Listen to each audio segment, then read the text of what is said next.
Shalom Bapak Ibu Saudara terkasih dalam nama Tuhan, ada shalom. Shalom. Puji nama Tuhan, mari kita sama-sama muji nama Tuhan. Haleluya.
Puji nama Tuhan, Bapak Ibu Saudara, kita memasuk dalam hadirat Tuhan. Mari sama-sama kita bersatu di dalam doa.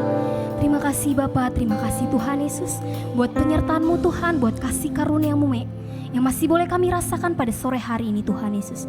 Tuhan, kami mau lebih datang lagi kepadamu Tuhan Yesus. Kami mau nyembah Engkau lebih dalam lagi Tuhan.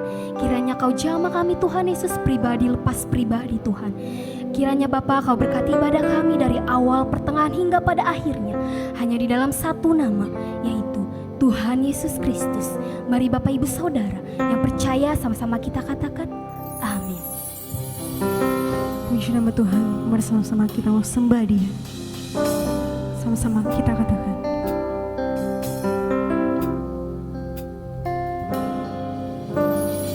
Yesus, Kau telah memulai segala yang baik dalamku. Engkau menjadikanku serupa gambaran-Mu.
menerima Tuhan dengan hati lembut, sama-sama kita katakan. Sekarang ku memuji-Mu, Allah yang setia, yang tak pernah meninggalkan perbuatan tangan-Mu. Sekarang ku menyembah-Mu, Allah yang mulia, sempurnakan hidupku agar indah bagimu. Sekali lagi kita katakan, sekarang ku memuji-Mu, Allah yang setia, yang tak pernah meninggalkan perbuatan tangan-Mu. Sekarang ku menyembah-Mu, Allah yang mulia, sempurnakan segenap hidupku agar indah bagimu, agar indah bagimu, agar indah bagimu. Haleluya. Shalom, saudara-saudara dalam Tuhan Kristus. Jumpa lagi kita ibadah tengah minggu JKI SHBC Serang pada hari setiap Jumat sore kita akan ketemu di mana kita sama-sama belajar firman Tuhan. Sebab kita tahu hanya firman Tuhan yang dapat memelihara hidup kita. Sebelum kita mulai ibadah kita, mari kita berdoa. Terima kasih Bapak yang baik, kami bersyukur Tuhan pada sore hari ini Bapak. Engkau berikan kami kesempatan Bapak untuk sering firman-Mu Bapak. Sebab kami tahu Tuhan Yesus, hanya firman-Mu Tuhan Yesus yang dapat Tuhan menghidupkan kami Bapak. Hanya firman-Mu Tuhan yang dapat Tuhan memberkati kami Tuhan Yesus. Oleh karena itu Bapak, kami minta Roh Kudus Bapak untuk mengurapi setiap kami Bapak. Sehingga Tuhan semua pendengar diberkati Tuhan, hamba juga diberkati Tuhan Bapak. Sehingga nama Tuhan dipermuliakan. Dan kami percaya Tuhan, ibadah hari ini bukan ibadah biasa, tapi ibadah yang luar biasa dalam Tuhan Yesus. Yang sakit disembuhkan, yang lemah dikuatkan, yang susah dihiburkan demi nama Tuhan Yesus. Terima kasih Bapak, kami serahkan ibadah kami ini demi nama Tuhan Yesus Kristus. Kami mengucap syukur, haleluya, amin. Kita buka di Roma 8:31 sampai dengan 39. Sebab itu apakah yang akan kita katakan tentang semuanya itu? Jika Allah di pihak kita, siapakah yang akan melawan kita? Ia yang tidak menyayangkan anaknya sendiri, tetapi yang menyerahkannya bagi kita semua. Bagaimanakah mungkin ia tidak menguraikan segala sesuatu kepada kita bersama-sama dengan dia? Siapakah yang akan menggugat orang-orang pilihan Allah? Allah yang membenarkan mereka. Siapakah yang akan menghukum mereka? Kristus Yesus yang telah mati, bahkan lebih lagi yang telah bangkit, yang juga duduk di sebelah kanan Allah, yang malah menjadi pembela bagi kita. Siapakah yang akan memisahkan kita dari kasih Kristus? Penindasan, atau kesesakan, atau penganiayaan, atau kelaparan, atau ketelanjangan, atau bahaya, atau pedang? Seperti ada tertulis, oleh karena engkau kami ada dalam bahaya maut sepanjang hari.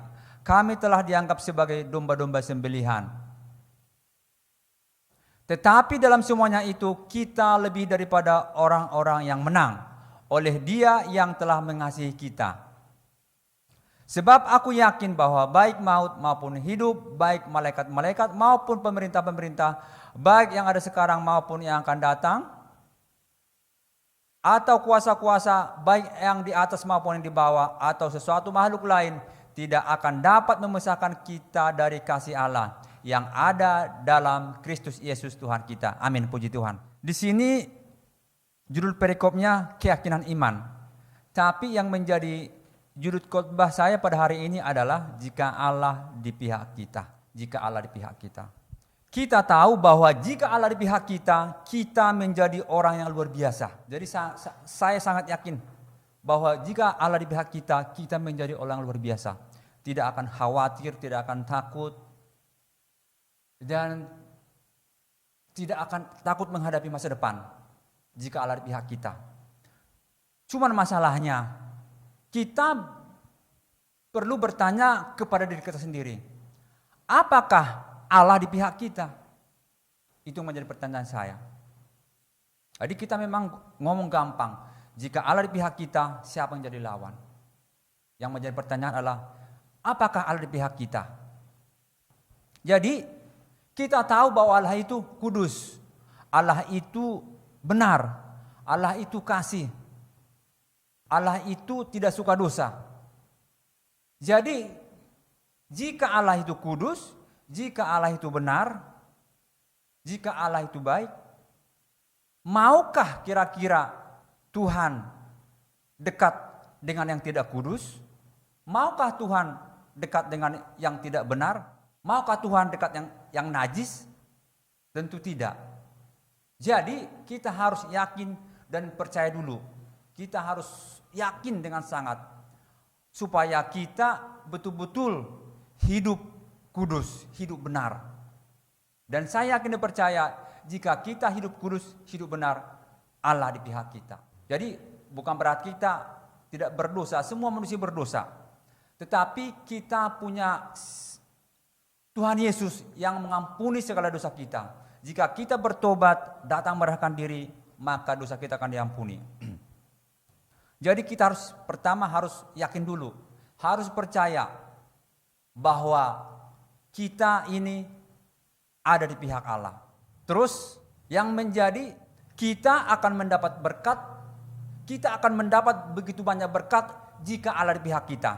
Jadi tadi pertama kita harus yakin dulu bahwa Allah itu berpihak kepada kita. Jangan malah yang lain ya, jangan malah iblis yang berpihak. Jadi kita harus yakin dulu Allah di pihak kita. Dan jika Allah di pihak kita, kita akan mendapat beberapa berkat.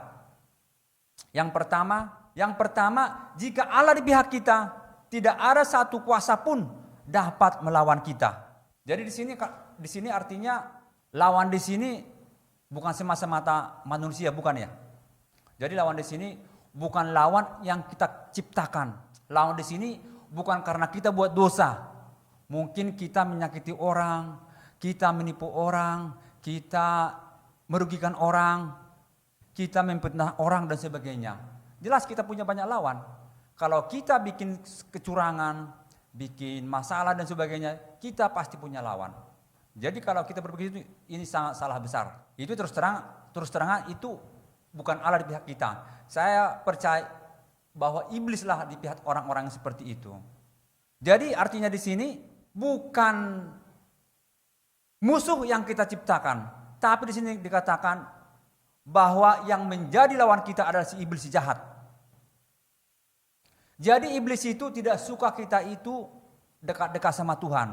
Iblis tidak suka kita itu diberkati berlimpah-limpah. Iblis tidak suka kita itu pergi beribadah, apalagi kita penginjilan. Iblis sangat tidak suka kalau kita penginjilan, apalagi kita memberikan kabar baik kepada saudara-saudara kita, kepada saudara terdekat maupun terjauh, dia paling tidak suka. Dan otomatis dia akan mengganggu kita, akan melawan kita. Jadi itulah maksudnya di sini, jika Allah di pihak kita, siapa menjadi lawan. Jadi jika iblis melawan kita, kita tengking oleh darah Yesus Kristus. Jadi yang menjadi lawan kita di sini adalah kuasa si jahat, kuasa si iblis. Sebab kalau kita udah mengaku Tuhan Yesus sebagai Tuhan kita, dia pasti tidak senang. Dia akan menjadi musuh kita. Dan kita tidak perlu takut kepada si kuasa kegelapan, sebab kita ini di pihak Allah. Itu yang pertama. Jadi yang pertama, jika Allah di pihak kita, tidak ada yang dapat melawan kita. Si iblis tidak dapat melawan kita. Itu yang pertama. Yang kedua, jika Allah di pihak kita, kita akan mendapat yang terbaik daripada Tuhan. Jadi semua yang terbaik Tuhan berikan kepada kita. Dikatakan di situ ayat 32, Ia yang tidak menyayangkan anaknya sendiri, tetapi yang menyerahkannya bagi kita semua. Bagaimanakah mungkin Ia tidak mengaruniakan segala sesuatu kepada kita bersama-sama dengan Dia? Di situ dikatakan ayat 32 bahwa Bapa di surga memberikan anaknya, yaitu Tuhan Yesus Kristus. Tidak ada satupun melebihi daripada kuasa darah Yesus. tidak ada apa-apanya dibandingkan dengan seluruh harta dunia, bahkan jagat semesta ini tidak ada dibandingkan dengan pengorbanan Tuhan Yesus Kristus di kayu salib.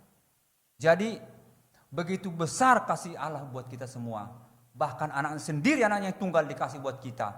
Apalagi hanya kesembuhan, hanya kesehatan, hanya berkat jasmani, hanya berkat rohani. Itu mah kecil buat Tuhan. Anaknya aja diberikan, apalagi hanya suatu kesembuhan, sebuah kesembuhan, itu masa kecil. Jadi mungkin kita berpikir, aduh, saudara saya mungkin sakit kanker, sakit tumor dan sebagainya, HIV AIDS dan sebagainya. Itu sangat kecil buat Tuhan, itu sangat kecil buat Tuhan. Sebab dikatakan jelas ini, jangankan kesembuhan, jangankan berkat, anak sendiri dikasih buat kita. Apakah kita bukan bangga? Kita sangat bangga luar biasa. Karena Bapa di surga memberikan kita yang terbaik, yang termahal, yang pernah ada di jagat raya ini, yaitu anaknya Tuhan Yesus Kristus. Jadi yang kedua tadi, jika Allah di pihak kita, semua yang terbaik akan Tuhan berikan kepada kita. Jadi harus yakin, harus yakin, harus yakin. Yang selanjutnya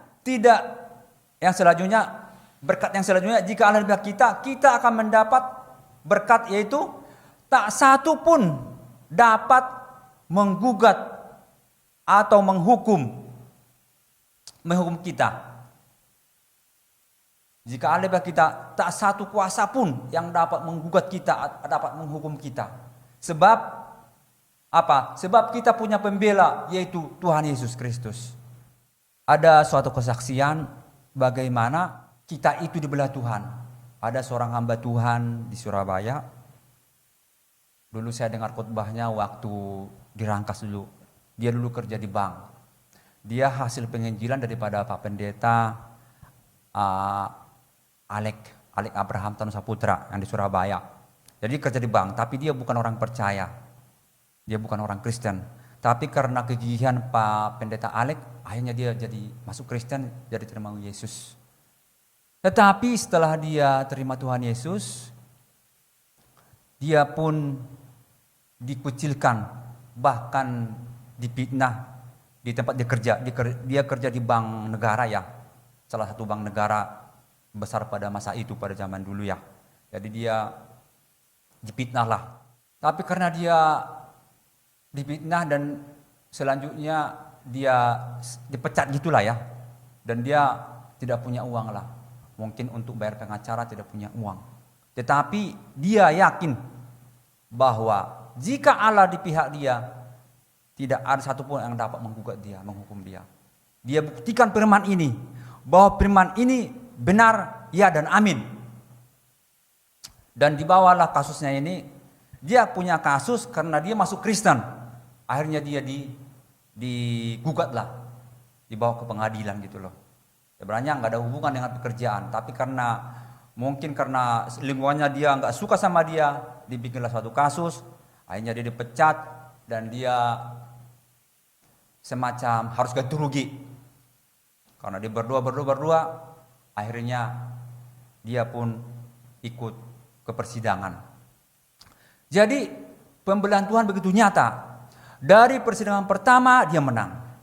Persidangan kedua ke daerah mungkin, terus ke provinsi, terus mungkin ke pusat, dia menang. Dan ending ceritanya, karena memang dia ini tidak berbuat salah, dia dibikin kasus karena dia masuk Kristen. Itu aja kasusnya. Akhirnya waktu itu negara punya pengacara-pengacara luar biasa yang dibayar dolar pada masa itu. Jadi pengacara yang top lah untuk melawan si pendeta ini, si hamba Tuhan ini. Akhirnya apa yang terjadi? Akhirnya pemerintah atau bank ini dan pemerintah kalah melawan hamba Tuhan ini. Jadi waktu itu pemerintah harus ganti rugi kurang lebih berapa miliar gitulah. Dan pada akhirnya karena dia anak Tuhan ya, dia juga tidak mengharuskan negara harus membayar dia. Cuman dia membuktikan bahwa dia memang tidak bersalah, dan kedua, walaupun dia tidak bawa pengacara, tapi Tuhan membela dia. Itulah sebagai bukti. Ya, jika kita benar di pihak Allah, tidak ada satu kuasa pun yang dapat menggugat kita. Tuhan pasti membela. Kita punya Tuhan Yesus yang luar biasa. Itu berkat.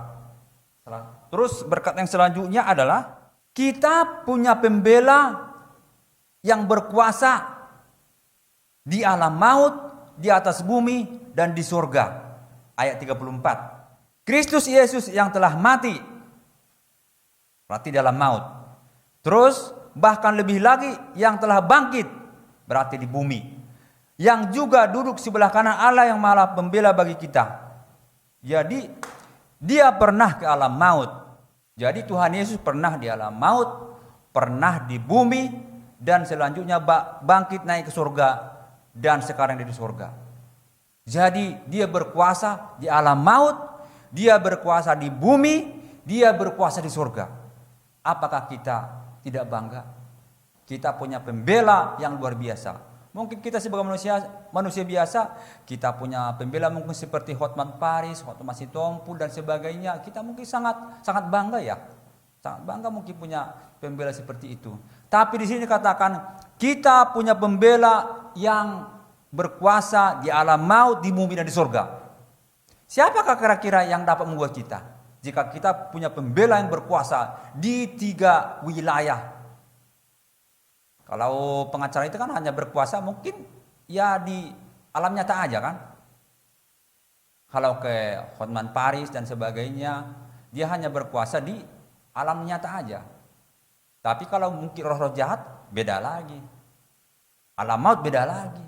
Tapi kita punya pembela yang luar biasa. Berkuasa di alam maut, berkuasa di bumi, berkuasa di surga. Yang selanjutnya, jika Allah di pihak kita, maka kita punya berkat, kita punya mental pemenang, bukan korban. Ini yang paling penting. Dari firman yang saya bawa hari ini, kita punya mental pemenang, bukan korban. Jadi ada saatnya memang Tuhan izinkan pencobaan, Tuhan izinkan masalah. Kita tahu Nabi Ayub, Daniel, Yusuf, bahkan Tuhan kita Tuhan Yesus. Siapakah yang bisa membuktikan bahwa para nabi itu bersalah? Apakah kita bisa melihat Daniel punya kesalahan, Yusuf punya kesalahan, ataupun Ayub punya kesalahan yang mencolok? Apakah Tuhan punya kesalahan? Tapi apa yang terjadi buat para hamba-hamba Tuhan ini, para nabi ini, apa yang terjadi? Begitu sengsaranya Ayub dibikin oleh si iblis. Dan juga Daniel. Bagaimana dia tidak punya kesalahan, tapi harus dilempar ke gua singa. Dan juga Yusuf. Apa yang dilakukan Yusuf sehingga dia harus masuk ke penjara bawah tanah? Tidak asal pun kesalahan yang dilakukan Yusuf. Tetapi dia harus dipitnah, harus masuk penjara dan sebagainya. Juga Tuhan Yesus. Apa dia lakukan kesalahan? Tidak ada. Dia datang ke dunia hanya untuk menyelamatkan kita dari neraka supaya kita masuk surga. Intinya di situ. Jadi Bapa di surga Tuhan izinkan. Bapa di surga Tuhan kita Tuhan Yesus juga izinkan semua masalah terjadi punya maksud tertentu. Jadi di sini saya katakan bahwa kita punya mental pemenang yang dari surga. Jadi memang saya katakan tadi bahwa Tuhan akan beri yang terbaik buat kita. Tapi lebih dari situ kita punya mental pemenang. Sebagai contoh, kalau memang Tuhan izinkan ditindas, emangnya kenapa gitu loh. Kalau Tuhan izinkan misalnya kena kanker, emangnya kenapa. Kalau Tuhan izinkan kena tumor, emangnya kenapa gitu loh. Kalau Tuhan izinkan miskin, emangnya kenapa? Kalau Tuhan izinkan misalnya rugi, emangnya kenapa? Apakah tadi Ayub punya kesalahan? Apakah Daniel punya kesalahan? Apakah Yusuf punya kesalahan? Itu semuanya hanya proses. Jadi saya sering kasih firman buat saudara-saudara juga, saudara-saudara saya juga yang di kampung juga, bahwa Tuhan itu tidak pernah merancangkan yang jahat buat kita. Tuhan selalu merancangkan yang baik. Cuman kita harus introspeksi diri dulu. Kenapa penyakit bisa datang? Apakah kita ada dosa? Apa kita ada kesalahan? Kita introspeksi dulu. Seperti dikatakan 2 Tarik 7:14. Jika kita bertobat, merendahkan diri, dan datang kepada Tuhan, maka Tuhan akan memulihkan, artinya menyembuhkan. Saya yakin dan percaya, tidak mungkinlah Tuhan ingin kita sakit-sakitan. Tidak mungkin. Tidak pernah ada niat Tuhan untuk bikin kita sakit. Tetapi hampir 90% manusia sakit karena dosa, karena nafsu dan sebagainya, karena kesalahan kita. Ada mungkin berapa persen, 1% mungkin itu hanya untuk proses supaya kita lebih dekat kepada Tuhan. Jadi yang paling penting di sini adalah kita harus punya mental pemenang. Saya juga belajar punya mental pemenang. Waktu saya sakit dulu, demam 4 tahun, ya itu punya mental pemenang. Kadang-kadang ada memang rasa, aduh, kalau nggak bisa sembuh, gimana gitu ya. Tetapi tetap berdoa, Tuhan ampuni saya Tuhan. Tuhan ampuni saya Tuhan. Sembuhkan saya Tuhan. Tuhan ampuni saya Tuhan. Saya berusaha untuk tidak menyalahkan sedikit pun akan kuasa Tuhan, akan kebaikan Tuhan, akan kuasa Tuhan. Saya berusaha. Jangan sampai di mulut kita ada kata keluar menghujat Tuhan, menyalahkan Tuhan dan sebagainya. Kita berusaha. Tetap. Sebab saya percaya dan yakin manusia yang bersalah. Tuhan Yesus nggak pernah salah. Bapak kita di surga nggak pernah salah. Saya yakin 100% bahwa manusia yang bersalah. Jadi kita penting punya mental pemenang, punya pola pikir yang benar. Bahwa kita minta ampun, minta belas kasihan Tuhan. Jika kita minta kesembuhan, kita minta hikmat dari Tuhan. Tuhan tolong tunjukkan kenapa saya sakit Tuhan. Apakah karena dosa, apakah karena iblis, apakah karena apa dan sebagainya. Kita minta hikmat dari Tuhan, minta petunjuk dari Tuhan supaya kita lebih efektif dalam mendoakannya. Jadi kita akan dapat berkat. Jadi jika Allah di pihak kita akan dapat berkat. Kita punya mental pemenang, bukan mental pecundang atau mental korban. Kita punya mental pemenang. Jadi sangat penting ya. Seperti Rasul Paulus juga sama. 3 kali dia berdoa untuk kesembuhan. Tetapi apakah Tuhan sembuhkan? Dia punya penyakit, tapi Tuhan gak sembuhkan. Sebab dia Rasul luar biasa. Dia kelasnya sama dengan yang 12 murid Tuhan Yesus, sama. Dia sama dengan Lukas, Matius, Markus, sama dengan rasul-rasul lain. Rasul luar biasa yang memberikan firman ke Asia. Tapi ya begitulah. Tuhan tidak berikan kesembuhan. Sebab Tuhan tahu apa yang terbaik buat Paulus. Jadi kita jangan berpikir, karena kita mungkin kita hamba Tuhan luar biasa, segala sesuatu dijawab Tuhan, enggak juga. Tuhan tahu apa yang terbaik buat Paulus. Tuhan tahu dikasih kesembuhan buat Paulus itu enggak terbaik.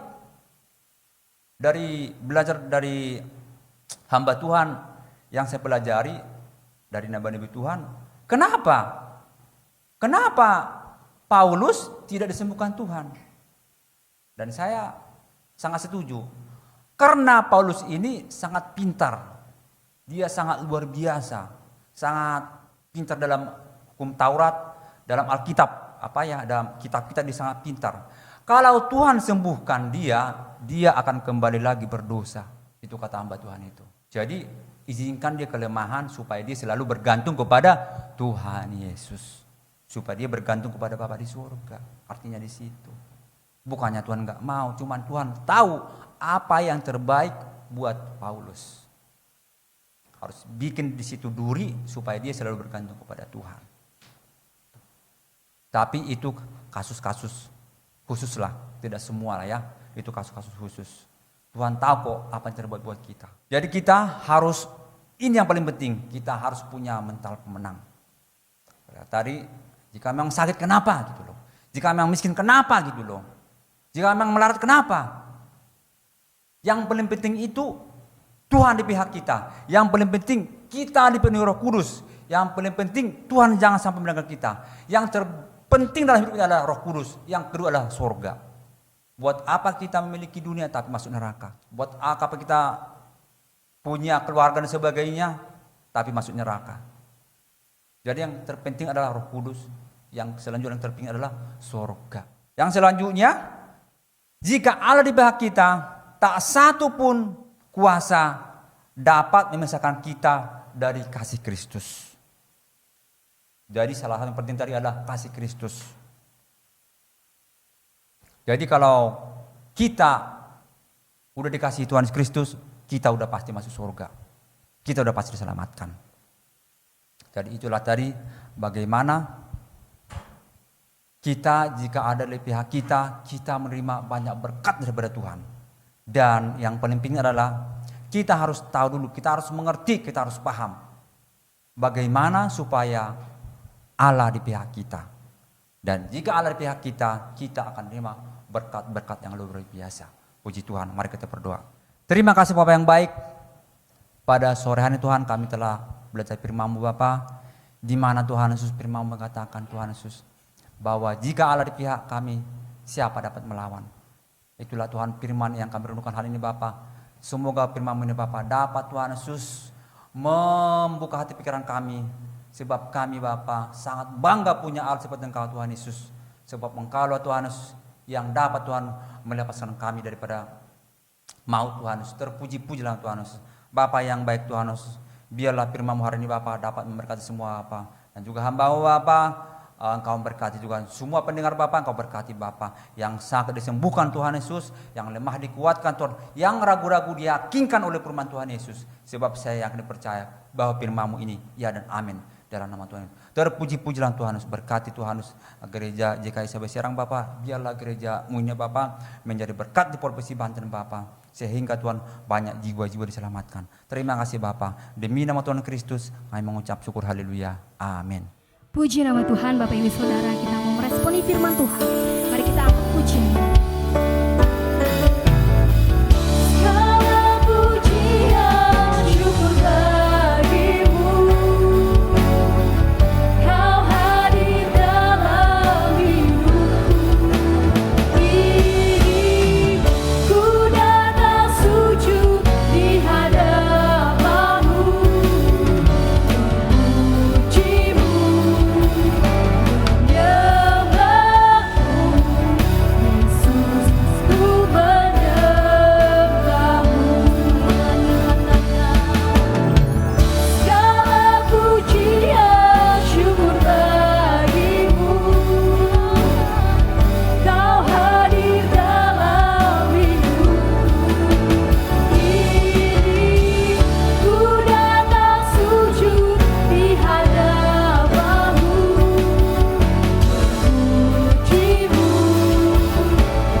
Puji nama Tuhan, saya akan menginformasikan bagi Bapak Ibu Saudara yang akan memberikan persembahan ataupun perpuluhan, bisa mentransferkannya ke rekening yang di bawah ini di Bank BRI dengan nomor rekening 1163 0100030056. Saya ulangin kembali, di Bank BRI dengan nomor rekening 1163 0100030056 atas nama Serang House of Blessing Church. Terima kasih persembahannya, Tuhan Yesus memberkati. Shalom Bapak Ibu sekalian, terima kasih buat Pak Jala Sihombing yang sudah menyampaikan firman-Nya pada sore hari ini buat kita. Kiranya Tuhan meremakan setiap firman yang disampaikan oleh Pak Jala. Jika Tuhan di pihak kita, siapakah lawan kita? Pastilah kita menjadi pemenang seperti kata firman itu sendiri. Terjadi dalam kehidupan kita Bapak Ibu Saudara-saudara sekalian. Bapak Ibu Saudara-saudara sekalian yang sudah diberkati Tuhan lewat firman-Nya, mari kita satukan hati. Kita berdoa bersama-sama memuji memuliakan Tuhan. Bapa di surga yang kami sembah di dalam nama Tuhan Yesus Kristus, kembali kami datang Bapa ke hadapan-Mu mengucap syukur. untuk ibadah tengah minggu yang barusan saja kami laksanakan pada hari ini. Terima kasih Bapa, biarlah firman Tuhan yang kami dengarkan pada sore hari ini, Tuhan remakan di hati kami pribadi lepas pribadi. Jadikan kami jemaat Tuhan, jemaat yang kudus, jemaat yang pelaku firman dalam perkataan, perbuatan, pemikiran, tingkah laku kami.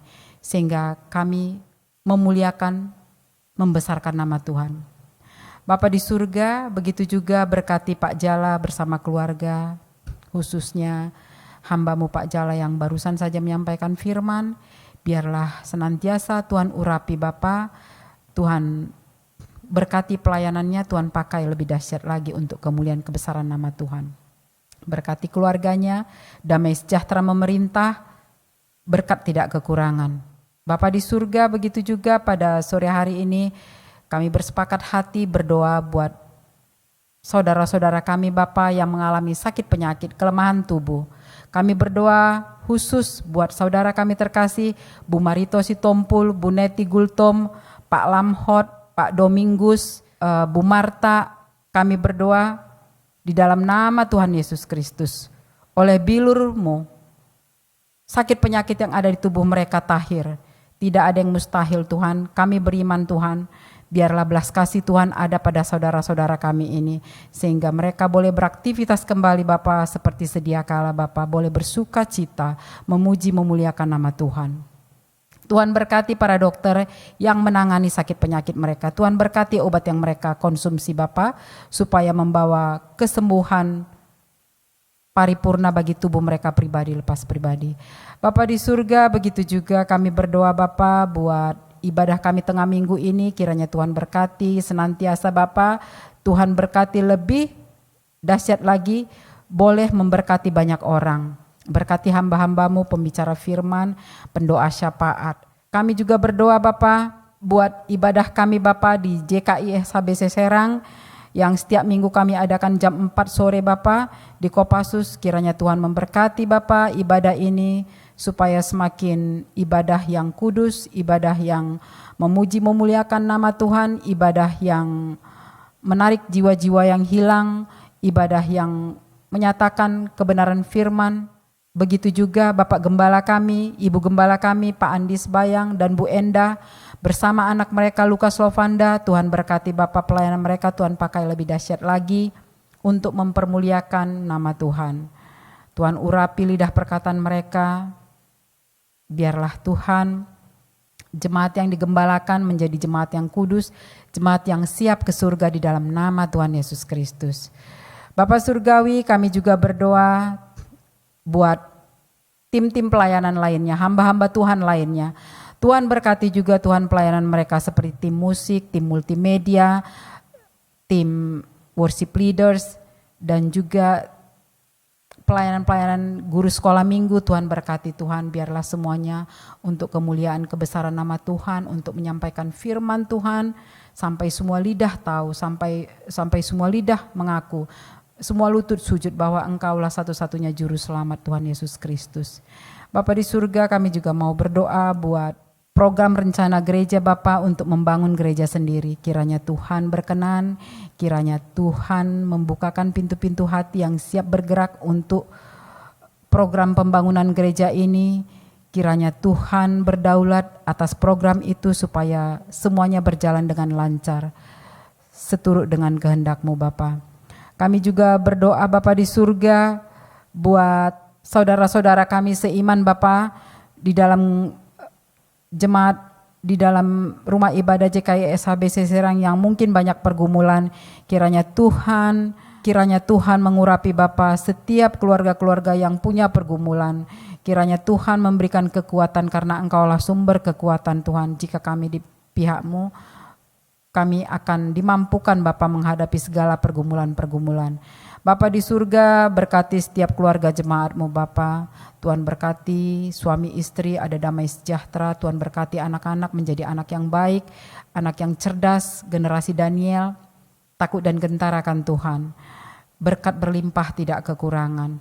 Bapa di surga, kami juga berdoa buat rencana ibadah Jumat Agung Bapa yang akan kami laksanakan di April yang akan datang, begitu juga Paskah.